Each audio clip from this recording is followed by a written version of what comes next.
भाई सभी को जय श्री महाकाल। सुनील भैया जी का प्रणाम सभी को। तो आज का जो हमारा टॉपिक है ये है प्रेमानंद महाराज जी को लेके है और मिश्रा जी के बारे में जो वार्तालाप हुई है, जो बीच में बातचीत हुई है उनको लेके है। ठीक है। तो पहले भी एक बार ना प्रेमानंद महाराज जी ने एक वीडियो बनाई थी शनिदेव महाराज जी को, तो उनको भी नीचा दिखाने की, शनिदेव महाराज जी को नीचा दिखाने के लिए ये बोल रहे थे वीडियो के अंदर कि शनिदेव महाराज मेरा एक बाल तक नहीं उखाड़ सकते, ये इस टाइप का इनने बोला था। फिर उसके बाद में अभी मिश्रा जी ने थोड़ा सा राधा जी के बारे में बोल दिया होगा। तो राधा जी के बारे में उन्होंने जो बोला है वो उन्होंने तथ्यों के आधार पे बोला है। तो अब इस बात के ऊपर जो है प्रेमानंद महाराज जी गुस्सा हो रखे हैं कि भाई तुमने मेरे इष्ट के प्रति ऐसे कैसे बोल दिया। मतलब मेरा कहने का ये है कि इनके इष्ट जो हैं वो इनके इष्ट तो इष्ट हैं, दूसरों के कोई इष्ट नहीं है।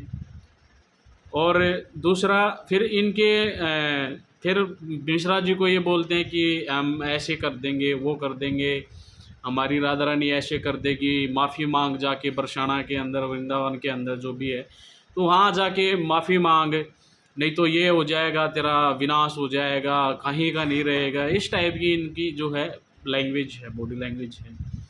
तो ये एक प्रकार से डर दिखा रहे हैं कि ऐसे हो जाएगा, ऐसे हो जाएगा। और इनको बिल्कुल भी डर नहीं है कि किसी भी देवी देवता के बारे में ये बोलें इनको, क्योंकि इनको परमिट मिला हुआ है कि ये किसी भी देवी देवता के बारे में कुछ भी बोल सकते हैं। अब बात आती है, इन्होंने एक टॉपिक और भी छेड़ा है कि जो एक भद्रकाली है, भद्रकाली माता के ऊपर इन्होंने एक टिप्पणी की है कि कोई कलकत्ता से कोई ऐसे बंदा आया है और वो ऐसे ऐसे करके फिर बोलता है कि राधा रानी के लिए, मतलब दर्शन के लिए आया, लाडली के लिए।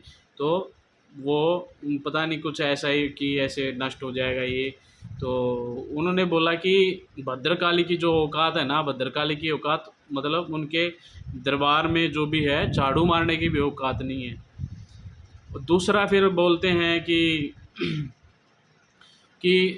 अब वो महाकाल जी के भक्त हैं, भगवान शिव के मिश्रा जी जो हैं, तो मिश्रा जी को बोलते हैं कि जो नारी है, नारी शक्ति, अगर वो बोलते हैं नारी शक्ति कि माता काली जो भगवान शिव, मतलब माता काली ने विवश कर दिया था भगवान शिव को पैरों में गिरने के लिए। एक तरफ तो वो भद्रकाली के बारे में ऐसी टिप्पणी कर रहे हैं और एक तरफ ऐसे बोल रहे हैं, तो इसको खुद ही समझ में नहीं आ रहा कि बोलना क्या है। दूसरा फिर ये अहंकार कर रहा है कि ये कर दूंगा, मैं वो कर दूंगा, और हमारी लाडली ऐसे कर देगी, ये कर देगी। तो जिस टाइम पे समुद्र मंथन हुआ था, तो उस टाइम पे जब भगवान शिव ने विष पिया था, तो सब कहाँ थे उस टाइम पे देवी देवता?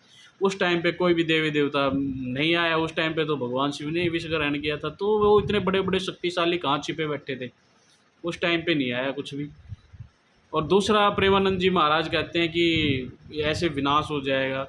तो प्रेमानंद जी महाराज को मेरा एक छोटा सा चैलेंज है, छोटा समझो बड़ा समझो, कि भाई तू अपनी शक्ति मेरे ऊपर आजमा के देख ले, कहीं भी आ जा, कोई भी टाइम निश्चित कर ले, 10 दिन, एक हफ्ते का टाइम मैं देता हूँ तुम्हें, बताओ कहीं भी आ जाओ जे, मेरा एक बाल तक उखाड़ के दिखा दे भाई, मैं मान जाऊँगा तेरे पास शक्ति है। ठीक है। देखो हम सभी साधु संतों का आदर करते हैं और बोलते हैं, फिर उसके बाद में बोलते हैं कि कोई ऐसा तांत्रिक नहीं है मेरी किडनियों को ठीक कर दे, फलाना ढिमका। गुरु गोरखनाथ जी एक संत हुए हैं, ठीक है, बता देता हूँ मैं, बताने, लेकिन बताने से कोई फ़ायदा नहीं होता, क्योंकि भैंसों के आगे बीन बजाने का कोई फ़ायदा नहीं है। तो इसी के उससे, क्योंकि गुरु गोरखनाथ जी थे, उन्होंने संजीवनी विद्या सिद्ध कर रखी थी और वो मरे हुए इंसान को भी जिंदा करने की क्षमता रखते थे। किडनियों की तो बात ही क्या है। तो जो सही सही जो जिसने सिद्धि हासिल कर रखी है वो कर सकता है, ऐसी कोई बड़ी बात नहीं है। ठीक है। तो मैंने ये चैलेंज दे दिया भाई, मेरा एक बाल तक उखाड़ के दिखा देना प्रेमानंद महाराज जी को, डायरेक्ट चैलेंज सुनील भैया का। ठीक है। इसको चाहे चैलेंज समझो चाहे कुछ भी समझो, ना मेरे को कोई अहंकार है, लेकिन हाँ मैं इतना सक्षम हूँ। ठीक है, इतना सक्षम हूँ खुद के अंदर।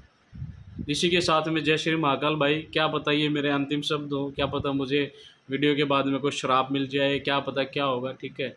तो इसी के साथ में आप सब लोग जय श्री महाकाल ज़रूर लिख देना। जय श्री महाकाल सभी को भाई। हम भाई महाकाल के भक्त हैं। ठीक है। मृत्यु से हम डरते नहीं है बिल्कुल भी, और जीना भी हमारा महाकाल की शरणम में है, और मरने के बाद भी महाकाल की शरणम में है। ठीक है। तो मृत्यु का किसी चीज़ का कोई भय नहीं है। जय श्री महाकाल इसी के साथ में।